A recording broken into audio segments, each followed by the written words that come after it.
Бишкек шаарынын мэрі Айбек Жунушалиев номер 151 контурдагы жер тилкелерине байланыштуу маселелер боюнча жарандар менен жолукту. Муниципалитеттен билдиришкендей, анда тургундар өздөрүнө таандык жерлерге турак жай куруу мүмкүнчүлүгүн чечүүгө көмөк көрсөтүүнү суранышты. Мэр жер тилкелерин алып коюу же жарандардын мамлекеттик актыларын жараксыз деп таануу маселеси каралбай турганын билдирди. Анын айтымында жерлердин функционалдык багытын мыйзам талаптарына ылайык аныктоо зарыл. Маалыматка ылайык номер 151 контурдагы жер тилкелери айыл чарба багытындагы жерлерге кирет. Бишкектин 2050 жылга чейинки башкы планында бул аймактын функционалдык зоналаштырылышы аныктала элек. Ошондуктан учурдагы максаттуу багыты боюнча ал жерлерге турак жай курууга уруксат берилбейт. Мэр тиешелүү органдарга аймакты функционалдык зоналаштыруу боюнча сунуштарды иштеп чыгып, министрлер кабинетинин чечиминин долбоорун даярдоо маселесин кароону тапшырды. Ошондой эле көп батирлүү үйлөрдү куруу мүмкүнчүлүгүн эске алуу сунушталды. Тиешелүү чечимдер кабыл алынганга чейин жарандарга өз алдынча жана уруксатсыз курулуш иштерин жүргүзбөө эскертилди. Мыйзамсыз курулуштарга мыйзам чегинде чара көрүлөт.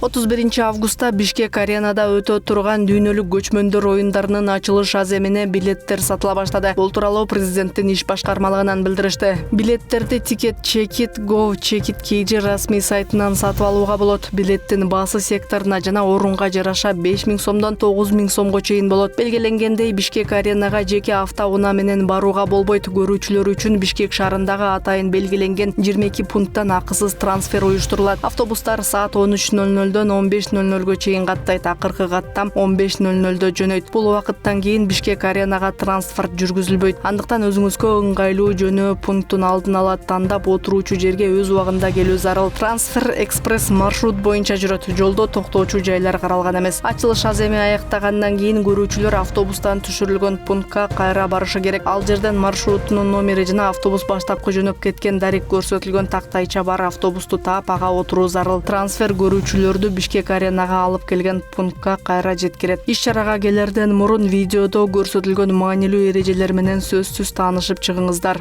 31 августтагы иш-чарага башка мамлекеттердин башчылары да катышат. Ушуга байланыштуу коопсуздук чаралары күчөтүлөт. Бардык көрүүчүлөрдүн коопсуздугун жана ыңгайлуулугун камсыз кылуу максатында белгиленген талаптарга түшүнүү менен мамиле кылып, иш-чара учурунда аларды так сактоону өтүнөбүз деп айтылат маалыматта. Көрүүчүлөрдү эрте чогултуу убактысын, трансфердин жана иш-чаранын узакка созуларын эске алуу менен 7 жашка чейинки балдарды иш-чарага алып келүүгө жол берилбейт. Бул чектөө кичинекей балдардын ыңгайлуулугун жана бардык көрүүчүлөр үчүн жагымдуу шарттарды камсыз кылуу максатында да киргизилген. Билетти башка адамга өткөрүп берүүгө жана сатууга болбойт. Иш-чарага кирип Face ID технологиясы аркылуу жүзөгө ашырылат. Ошондуктан билет анын ээсинин жеке маалыматтарына байланыштырылган. Белгилей кетсек, 31 августтагы иш-чара Бишкек арена стадионунун расмий ачылышы болуп саналбайт. Бул күнү стадиондо 2026 жылдагы дүйнөлүк көчмөндөр оюндарынын ачылыш аземи өтөт. Бишкек арена стадионунун кыргызстандыктар үчүн расмий ачылышы үстүбүздөгү жылдын 5 октябрь күнү чоң шоу концерт менен өтүп, иш-чаранын өткөрүлө турган күнү тууралуу кошумча маалымат берилет деп айтылат маалыматта.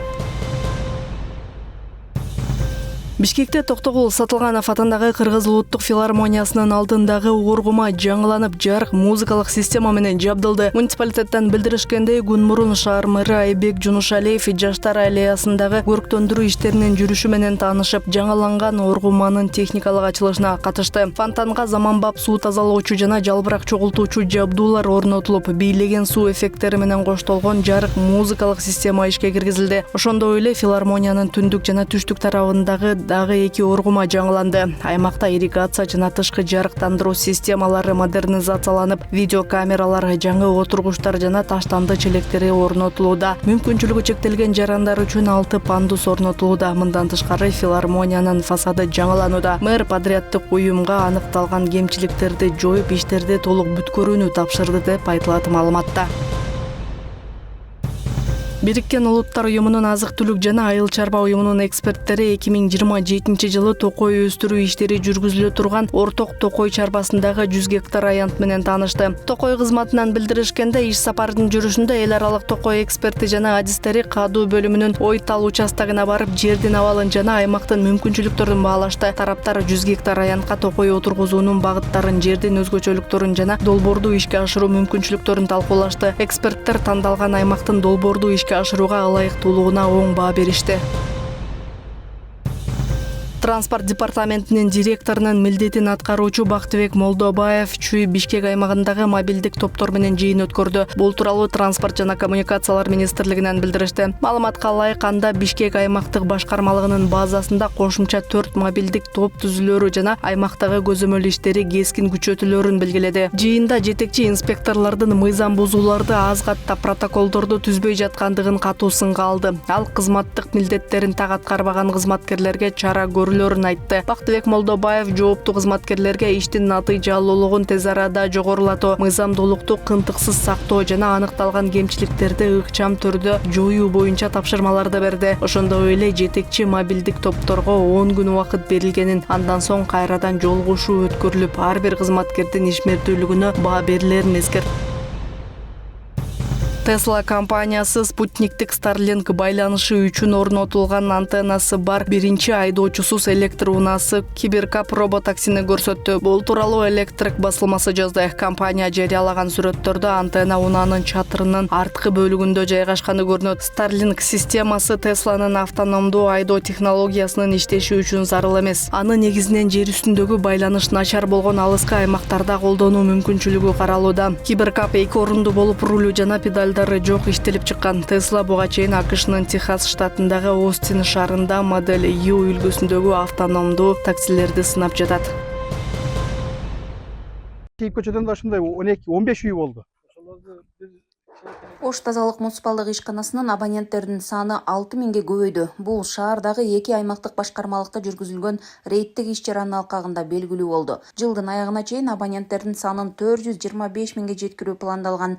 Учурда Ош тазалык муниципалдык ишканасынын кызматкерлери тарабынан рейдтик иш-чаралар жүрүп, абоненттерди каттоо иш-чарасы күчөтүлдү. Бизде азыр абоненттердин сандыктоо боюнча мэриянын буйругу негизинде иштеп атабыз. Азыркы күндө ушул күнгө чейин мынау башталгандан баштап бир 6000 абонент саны кошулду. Кирбеген үйлөрдү ошол айтылган күндөн баштап полный иштеп, тынбай күнүгө иштеп иш-чара жүргүзүп базага кошуп атабыз. Шаар аймагына жаңыдан кошулган конуштардын жашоочулары буга чейин тиричилик калдыктарын өз алдынча төгүп келишкен. Айрым учурларда таштандылар жол боюнда калтырылып, экологияга да терс таасирин тийгизип, көйгөйлөр жаралып келген. Эми бул аймактарга таштанды таштоочу унаалар айына 3 жолу каттайт. Анын кызматы үчүн ар бир үй бүлө ай сайын 230 сом төлөйт. Ушул буга чейин биз баягы чогулган мусорларды элдер эми көпчүлүгү өз ара келишимдерди түзүп, портерлерди заказ кылып, таштандыга алып барып таштап жүрүшкөн. Кээ бирлери анын өздөрүнүн каражаты жоктугунан көчөлөргө, анан яма жерлерге таштандылар таштап жүргөн. Биз аны өзүбүздүн күчүбүз менен элдердин фондунан кичине акча чогултуп, постоянно тазалап жүргөн кездер болгон. Ош шаарында расмий катталган абоненттердин саны 387 миңди түзөт. Бирок айрым тургундар үйүндө жашаган адамдардын санын жашырып, туура эмес маалыматтарды берип келишкен. Мунун эсебинен абоненттердин саны аз болуп катталып келген. Учурда абоненттердин таштанды үчүн карызы 10 миллион сомдон ашты. Жылдын аягына чейин дебитордук карыздарды 5 миллион сомго чейин кыскартуу каралууда. Бизде тазалык ишканасында болгон бүгүнкү күндө калктыкы 10 миллион карыз, ал эми мекеме ишкана коммерциялык түйүндөрдүккө 1 миллион 300 миң карыз, жалпы 10 миллион 300 карыз. Бул эми 10 миллион калктыкы мындай текүч эле карыздар. Себеби бизде айына 21 миллион начисление болот калкка. Таштандыга ар бир адам 45 сомду ар ай сайын төлөй бербейт экен. Себеби 1 ай, 2 ай, 3 ай кошуп төлөйм деп топтолуп турган төлөгөнгө текүчү карыз 10 миллион болуп жүрөт. Эми рейдтик иш-чаралар бардык башкармалыктарда улантылат. Аны менен катар ишкананын иш-аракеттери да күчөтүлөт. Абоненттер үчүн атайын Ош тазалык онлайн мобилдик тиркемеси ишке кирген. Тургундар тиркеме аркылуу жеке эсебин туташтырып, карыздарын жана төлөм тарыхын аралыктан текшере алат. Шаардык бюджеттин эсебинен тазалыкты сактоо жана көчөлөрдү жууп тазалоо үчүн заманбап атайын техникалар туруктуу түрдө жаңыланып турат. Гүлжан Ажиматова, Алишер Мусажалил уулу, Ош шаары.